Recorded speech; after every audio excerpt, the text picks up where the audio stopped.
Señor. Abrimos las Escrituras por 2 de Corintios, capítulo 1, verso 1.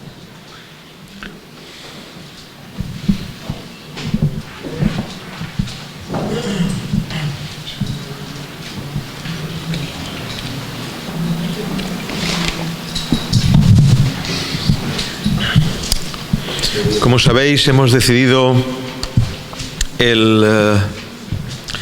estar leyendo la palabra del Señor 3 domingos y un domingo al mes, estar mostrando al Señor por la locura de la predicación.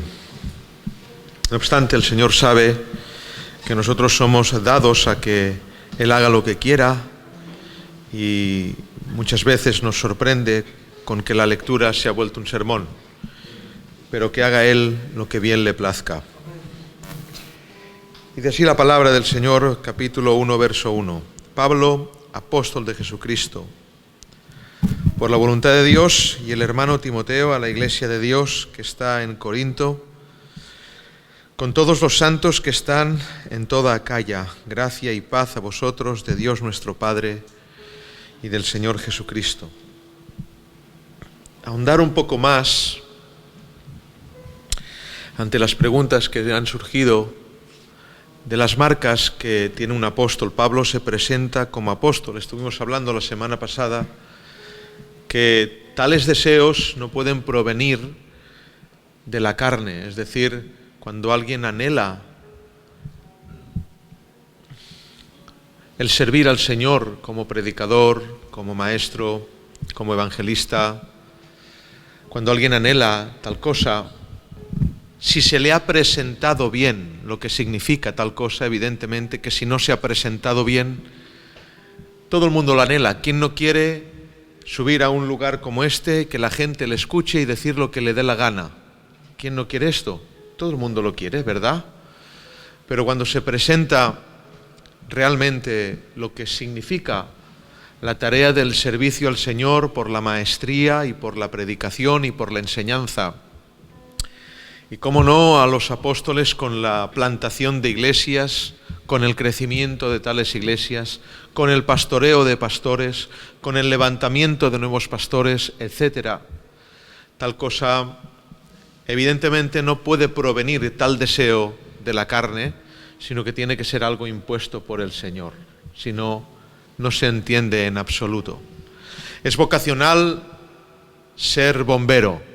¿Quién quiere meterse en un lugar donde hay fuego y apagarlo? Si no es por vocación y por algo que uno no entiende demasiado, es imposible quererlo. Pues viene a ser más o menos lo mismo, y esta analogía es servible para que se entienda de que Pablo está hablando de que su apostolado no es por voluntad propia.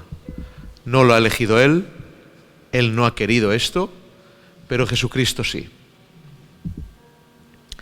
Nos hicimos la pregunta de cuáles eran las marcas de un apóstol. Estuvimos hablando de que hoy en día no hay apóstoles.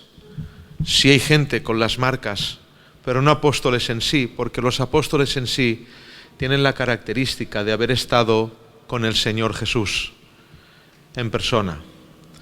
Pero Pablo no estuvo con él, sí estuvo 3 años en Arabia, ministrado por Cristo mismo de una manera sobrenatural, así lo testifica la palabra del Señor. Pero hay diversas maneras, diversas y muchísimas marcas que habla la palabra del Señor acerca de lo que tiene que tener un apóstol para serlo. Dijimos también, dicho sea de paso y para que refresquéis la memoria, de que evidentemente en este tiempo hay ministerios que tienen ráfagas, luces, chispas de apostolado. Hombres que plantan iglesias, que las levantan, que han fundado una iglesia, que pastorean pastores. Hombres que son usados por el Señor con estas características. Sin embargo, no se pueden llamar apóstoles, por cuanto un apóstol tiene que tener unas características que nadie ahora puede tener en este tiempo. Yo voy a leer algunos versos para que veáis de qué presumía Pablo al caracterizarse él mismo como apóstol. Voy a ir, no hace falta que veáis vosotros, quizás Poli lo ponga por aquí. Dice Gálatas 1:10. Pues busco ahora el favor de los hombres o el de Dios. ¿O trato de agradar a los hombres? Pues si todavía agradar a los hombres, ¿no sería qué? Siervo de Cristo. Una de las características del apostolado, del servicio al Señor auténtico,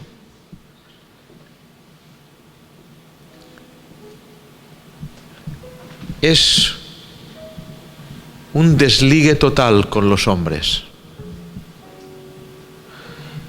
Cuando alguien es llamado de Dios, es llamado a estar solo. ¿Estáis aquí? Parece, hermanos míos, una contradicción, puesto que los llamados de Dios van a predicar a los hombres. Ciertamente es así.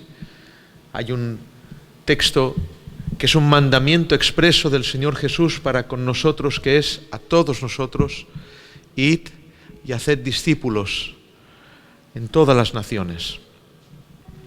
Pero el siervo del Señor, una de las características del siervo del Señor es el desapego a los hombres. ¿El por qué? Es fácil, porque el apegarse a los hombres provoca que se leude el mensaje. El apegarse a los hombres provoca que el mensaje sea torcido.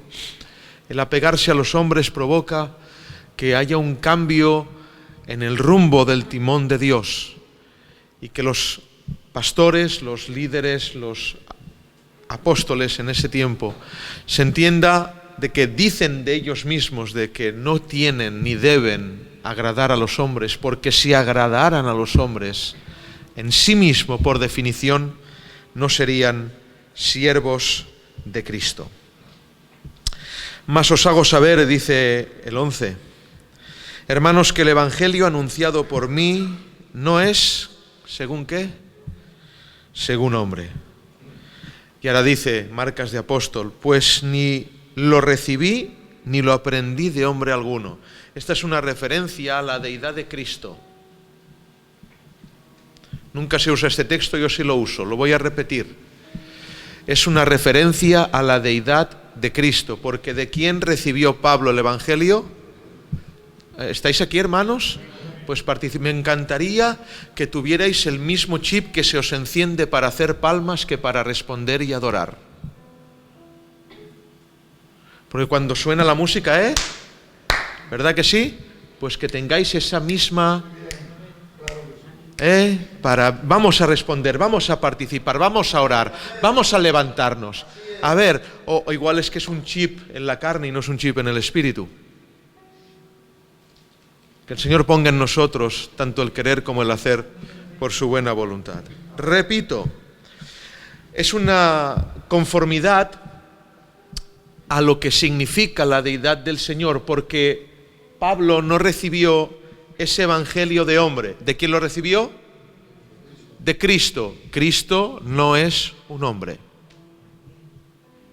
Lo que está diciendo Pablo es que no es un hombre, es Dios.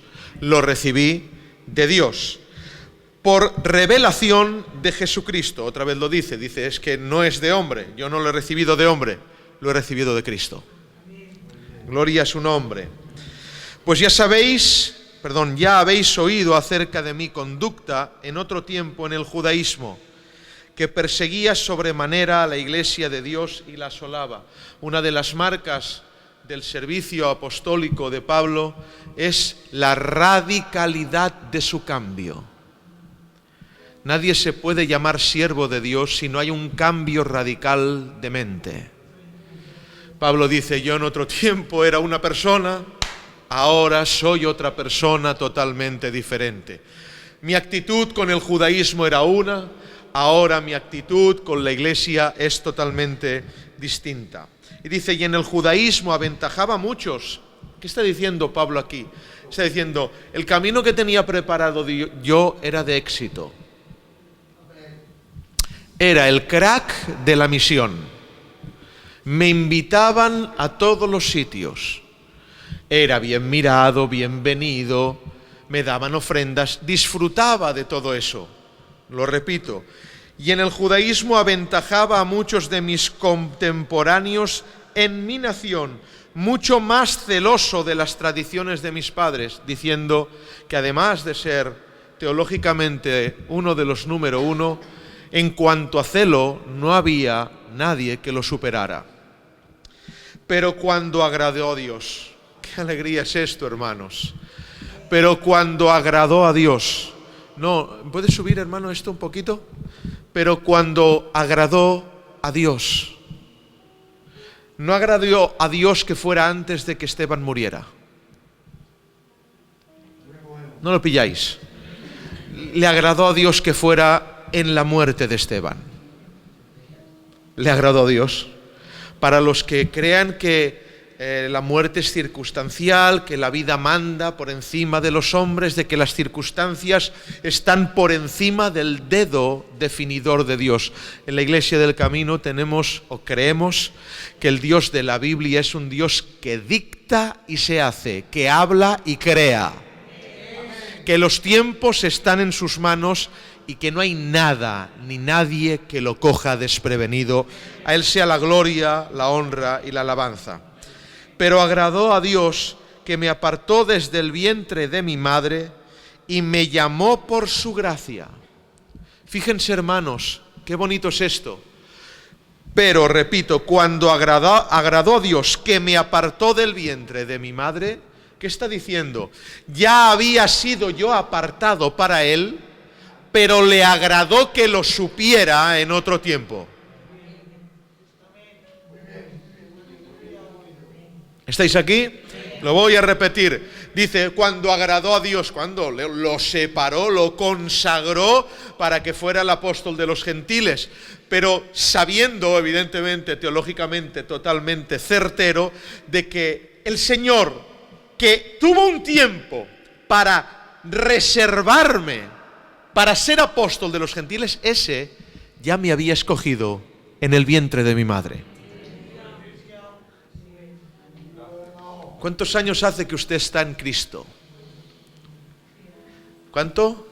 7, Nuria. Y nacida en la Iglesia del Camino.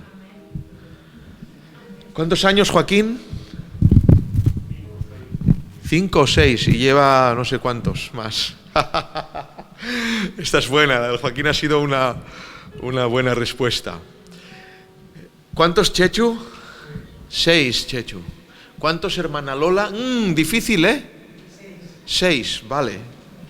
Tremendo, vaya confesión, hermanos. Pues en realidad, que ustedes están en Cristo hace 6, 5, 7, pero que Cristo está en ustedes desde el vientre de su madre. A Él sea toda la gloria, hermanos, toda la honra y toda la alabanza.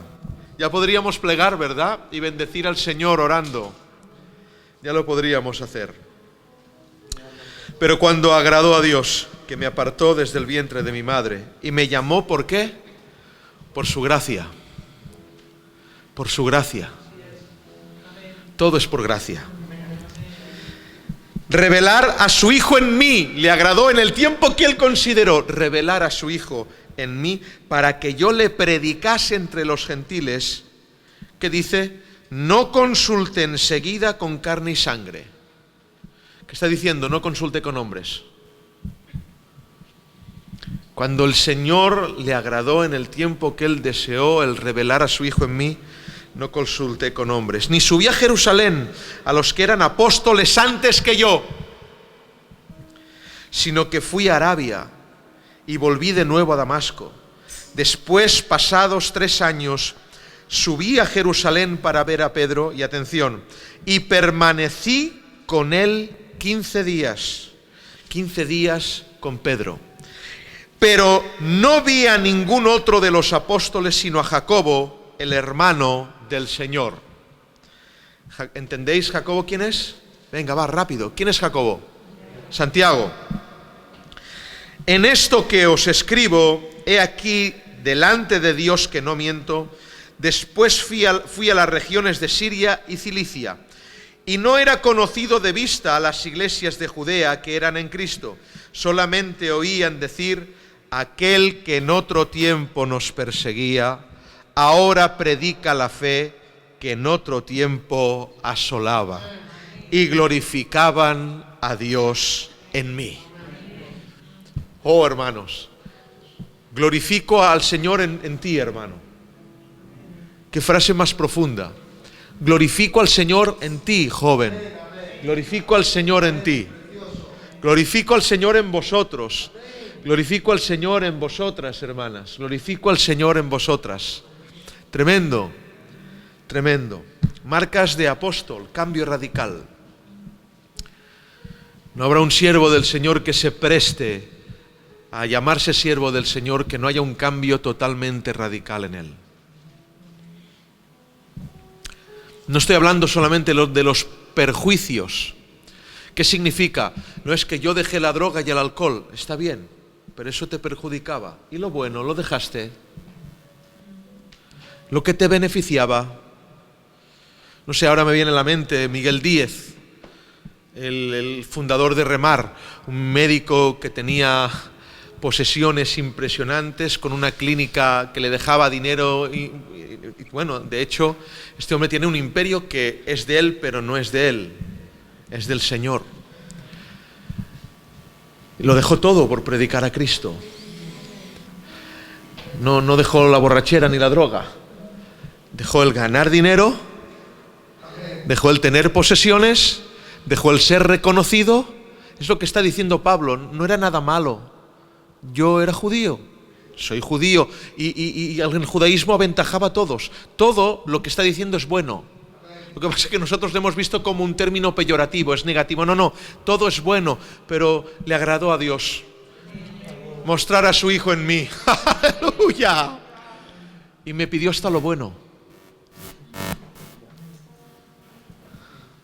lo que me beneficia.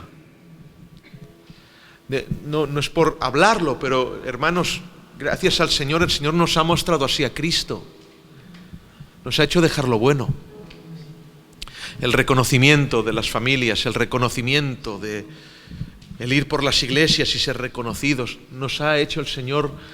No nos queremos comparar evidentemente con Pablo, pero nos lo ha hecho en parte.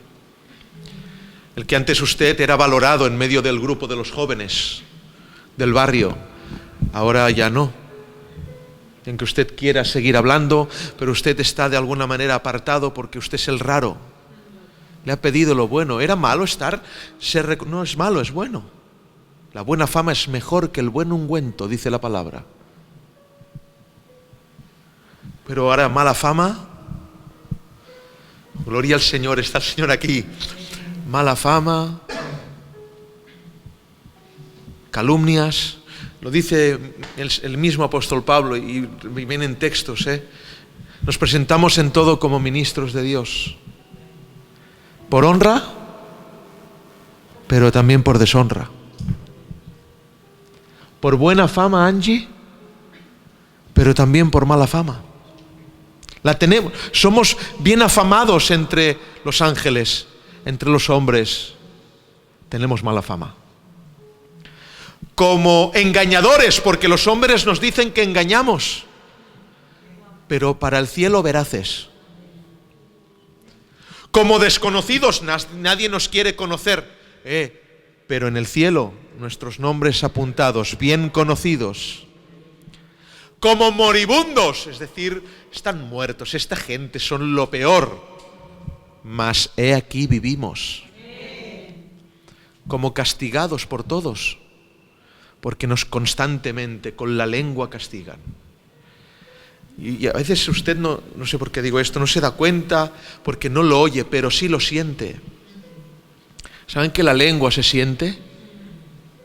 Se siente una aflicción de espíritu en un momento. ¿Y por qué estoy así ahora? Esta tristeza, ¿de qué me viene? Quizás haya un montón de gente moviéndose en crítica por algo que está encima de su cabeza. Como engañadores pero veraces, como desconocidos pero bien conocidos, como moribundos, mas he aquí vivimos, como castigados pero no muertos,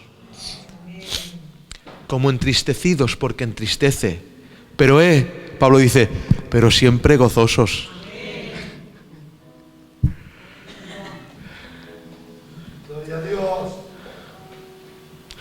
Como no teniendo nada,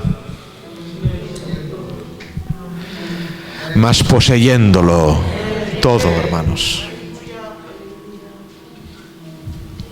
Todo. Los que van errantes con una alforja, los que iban de camino en camino con sandalias rotas, a esos que no tenían posesiones, pisos ni grandes coches, lo digo ahora, por hacer una analogía, una metáfora. Esos que no tenían nada, en realidad, eran los dueños de todo.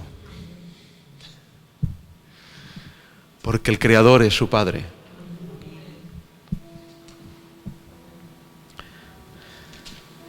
Marcas de apóstol. Dice Pablo en 2 de Corintios, y volveremos a pasar cuando lo leamos 11:23, pero tenemos que hablarlo. ¿Son ministros de Cristo ellos? Como si estuviera loco hablo, yo más. Otra oportunidad, lo voy a repetir.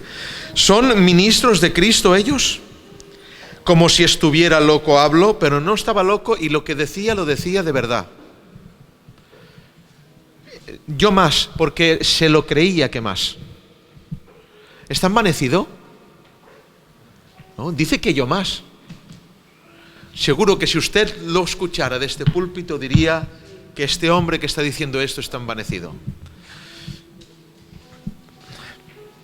En trabajos más abundante, en azotes sin número, en cárceles más, en peligros de muerte muchas veces. Me encanta cómo presenta Pablo las marcas de su apostolado. ¿Saben cómo se presentan las marcas de los pastores hoy? Tengo una iglesia de 400 almas, llevo 20 años predicando. No habla de teología, no habla de seminarios, no habla de las cosas que tengo que hacer para... No habla de nada de esto. Habla de persecución, esa es la evidencia. Habla de cárceles, esa es la evidencia. Habla de azotes, esa es la evidencia. Habla de calumnias, esa es la evidencia. La evidencia de su apostolado no es tener un título de seminario. La evidencia de su apostolado es una cosa sola: las marcas de su Señor en él.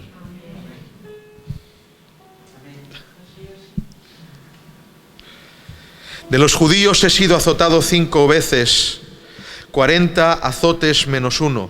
3 veces he sido azotado con vara, 1 vez apedreado, 3 veces he padecido naufragio, 1 noche y 1 día he estado como náufrago en alta mar, en caminos muchas veces, en peligros de ríos, peligros de ladrones, peligros de los de mi nación. Marcas de apóstol, peligros de los de mi nación. ¿Usted está en peligro con los de su nación?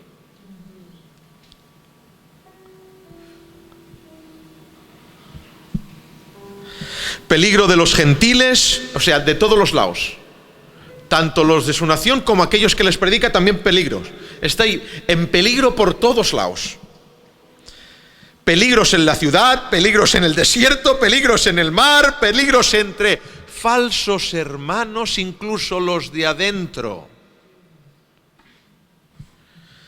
En trabajo y fatiga, en muchos desvelos, en hambre y sed, en muchos ayunos, en frío y en desnudez, y además de estas cosas, esto es brutal, lo que sobre mí se agolpa cada día, la preocupación por todas las iglesias. Madre mía, hermanos. Encima de todo esto, lo que da más importancia a Pablo no son ni los peligros, ni el desierto, ni los ríos, ni los naufragios, ni las varas, ni los azotes. Lo que no soporta es la preocupación por todas las iglesias. Marcas de apóstol. Espero que esto sirva a los que seguís preguntando. Marcas de apóstol.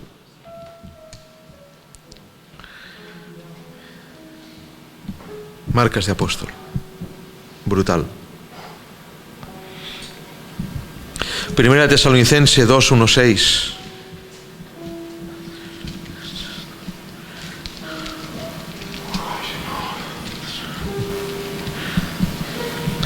Porque vosotros mismos sabéis, hermanos, y atención ahora, me encanta esto.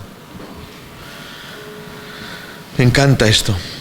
Vosotros mismos sabéis, hermanos, que nuestra visita a vosotros no resultó vana. Es tremendo porque lo que está haciendo Pablo aquí es defenderse de los de la iglesia,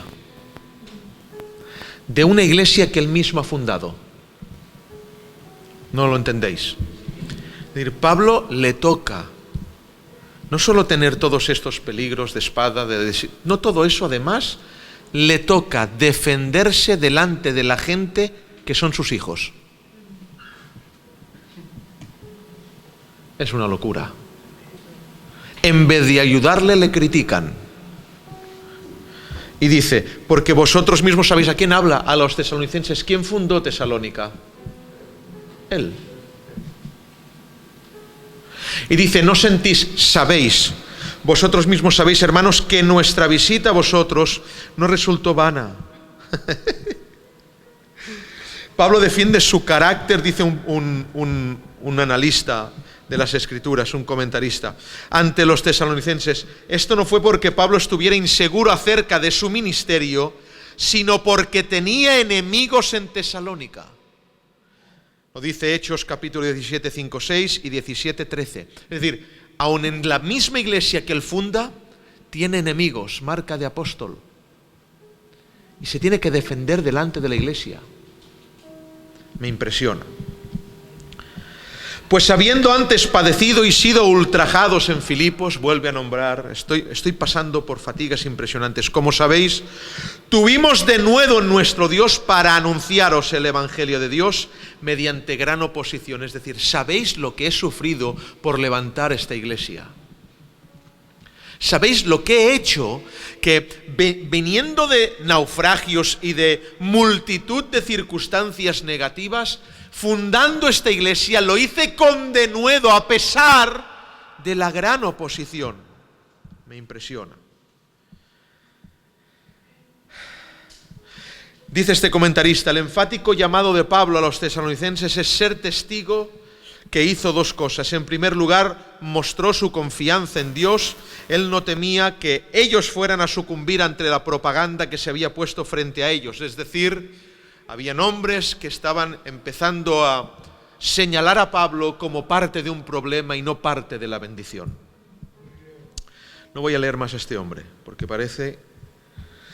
Seguimos leyendo. Porque nuestra exhortación no procedió del error ni de impureza ni por engaño. Está diciendo, sí que os exhorto, sí que soy duro con vosotros, sí que os hablo cosas que a veces os enfadan, pero esa exhortación no proviene de error, es decir, no hay fallo, es Biblia. Sino que haya alguien que me debata si esto no es Biblia. Segundo, no proviene de impureza. ¿Qué significa impureza? Un rencor, un pecado que hay dentro que estás exhortando por esto. Marcas de apóstol, ni fue por engaño. Es decir, no os quiero engañar. Y me seguís criticando cuando sois mis hijos, dice Pablo. Sino que según fuimos aprobados por Dios para que se nos confiase el Evangelio, así hablamos. No como para agradar a los hombres. Repite Pablo el mismo discurso de siempre. Es que lo siento, no voy a Tesalónica ni os escribo esta carta para que os agradéis.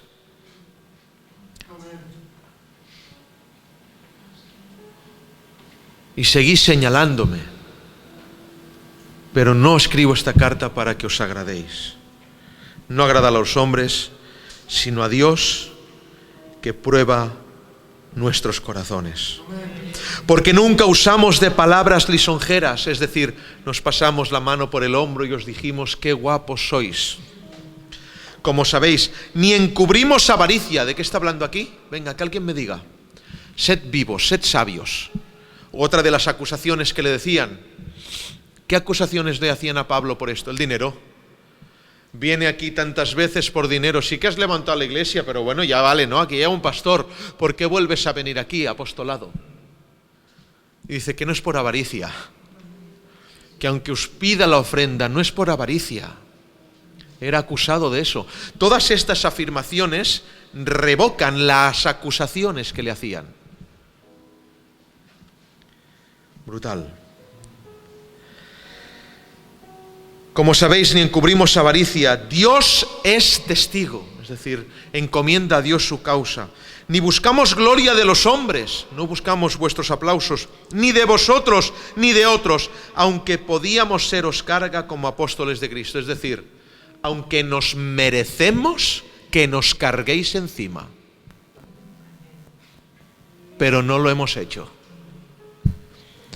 Podíamos seros carga, podíamos exigiros, pero no os hemos exigido. Marcas de apóstol. Y no seguimos por aquí porque si no entramos ya en más temas.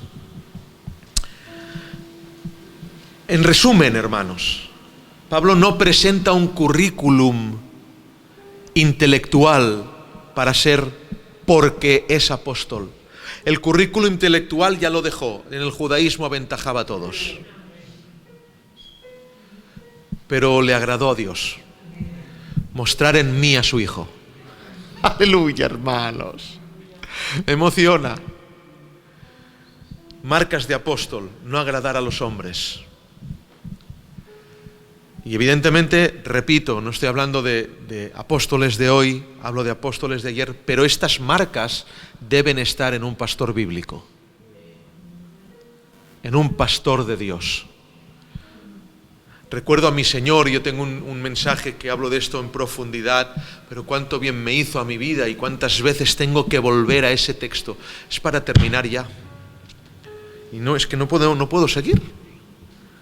No puedo avanzar. El Señor Jesús ve a una multitud, la ve venir hacia Él, ve la multitud y los discípulos, oh, ¿has visto, Señor, cómo te siguen? Y el Señor hace, saca la barca. Déjame subir. Y cuando se sube dice, y ahora apártala un poco, que es al revés, ahí no había megafonía. Para hacerte escuchar tienes que estar cerca. ¿Os imagináis en el mar? Si usted está en el mar, para hablar se acerca la gente porque no se oye nada. Pero Jesús prefirió alejarse para que le escucharan más claro, no más alto. No voy a repetir. Para que le escucharan más claro, no más alto. Gente que habla muy alto, pero que no es claro. Jesús dijo, yo aparto la barca de la multitud, porque la multitud, hermanos, contagia. La multitud puede hacer cambiar el mensaje. A Él sea toda la gloria. Toda la honra. Se nos hace una pregunta desde Argentina. Buenas tardes, pastor, hermanos de la iglesia. Quería hacer una pregunta. Hace unos días estuve hablando acerca de los apóstoles y quería saber si se aplica la misma enseñanza para los profetas. Le pongo un ejemplo. En la iglesia donde yo iba había una señora mayor que se hacía llamar profeta. El pastor la llamaba así. ¿Está mal creer que todo lo que me decía por su título de profeta? ¿Habéis entendido? Repito. ¿Estaba mal creer en todo lo que me decía por su título de profeta? Sí, está mal creer en todo lo que dice por su título de profeta, porque el título no es nada.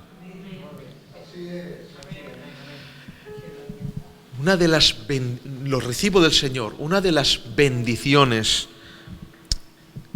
que vemos constantemente, intrínsecamente, sin leerlo específicamente, pero que está aquí, de el caminar de las iglesias, atención a esto, súper importante, venid, es que eran comunidades.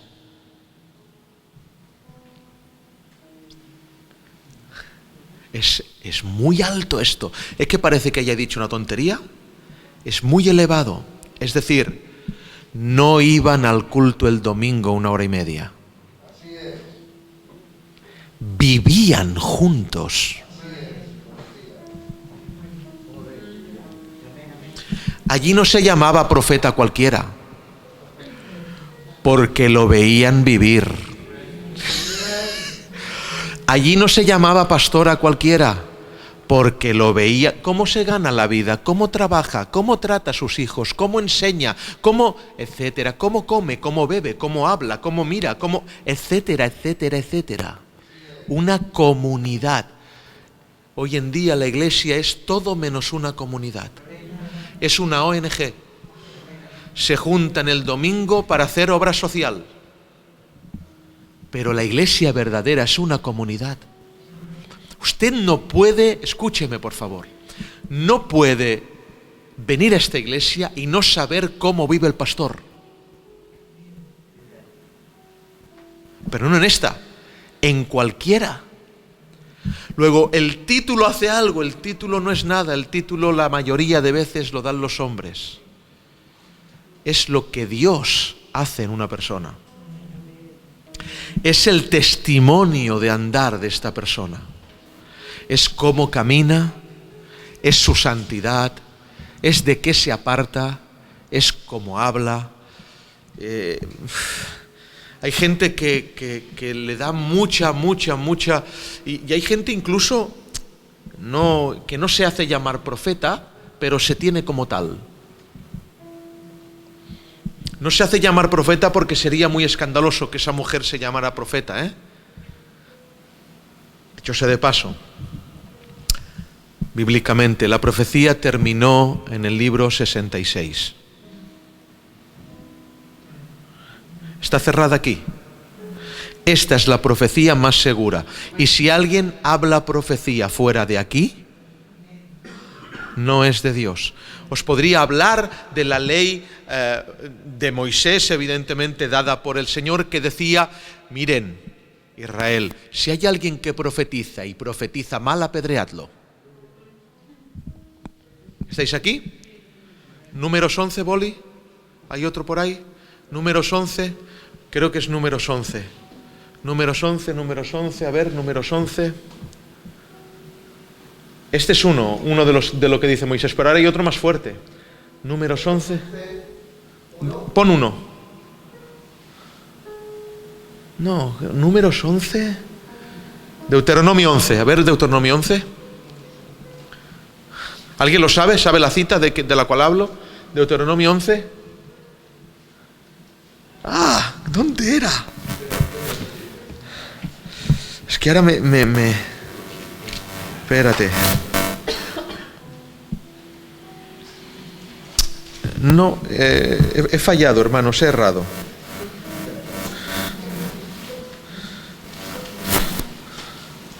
Es muy importante. Es súper importante. ¿Dónde está?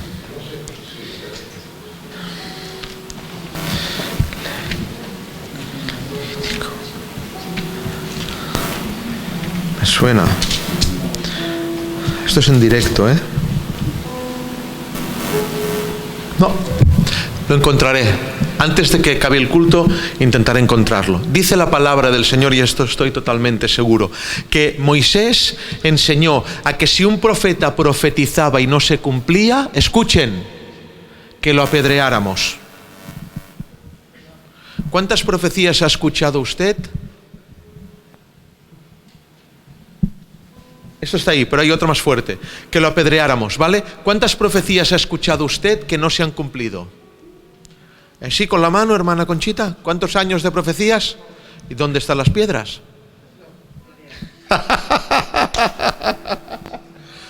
¿Es lo que manda el Señor? ¿O no manda el Señor eso? Pero hay una más fuerte que manda el Señor. Están atentos, por favor. Escuchadme ahora. Dice el Señor, pero si se levantare profeta entre vosotros, pon esto, Boli, esta frase, si se levantare profeta entre vosotros, si se levantare profeta entre vosotros y profetizara, escuchen, y se cumpliere, pero os hiciera, y parafraseo, torcer mis caminos, yo os estoy probando. Lo voy a repetir. Es decir, Dios era capaz de probar a Israel así.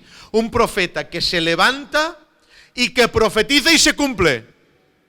Pero que luego ese profeta no vive conforme la palabra del Señor. Dios está probando al pueblo. Hay que desechar ese profeta. Lo conseguiré, de verdad que os digo la cita luego, ¿vale? Os digo la cita luego. 13, no 11. 13, ¿ves cómo yo sabía? Deuteronomio 13, es bien fácil. Deuteronomio 13. Yo he dicho 11, era 13. ¿Lo leemos, Boli? Cuando se levantara en medio de ti profeta o soñador de sueños y te anunciare señal o prodigios, y se cumpliere la señal o prodigio que él te anunció, diciendo, es decir, se ha cumplido, pero ahora dice, vamos en pos de dioses ajenos que no conociste y sirvámosles. Y esto se traduce hoy, fiestas paganas, etcétera, etcétera. Y si se cumpliere la señal o prodigio que él te anunció diciendo, vamos en pos de dioses ajenos que no conociste, sirvámosles, pone el 3. No darás oído a las palabras de tal profeta, ni a tal soñador de sueños, porque el Señor vuestro Dios os está probando para saber si amáis al Señor vuestro Dios con todo vuestro corazón y con toda vuestra alma. Es decir, gente que profetiza bien y se cumple, pero sus caminos son torcidos. ¿Qué amas más? ¿Al profeta o a la palabra? Gloria a su nombre. ¿Se entiende lo que estamos diciendo? Y se levantan muchas veces entre hermanos.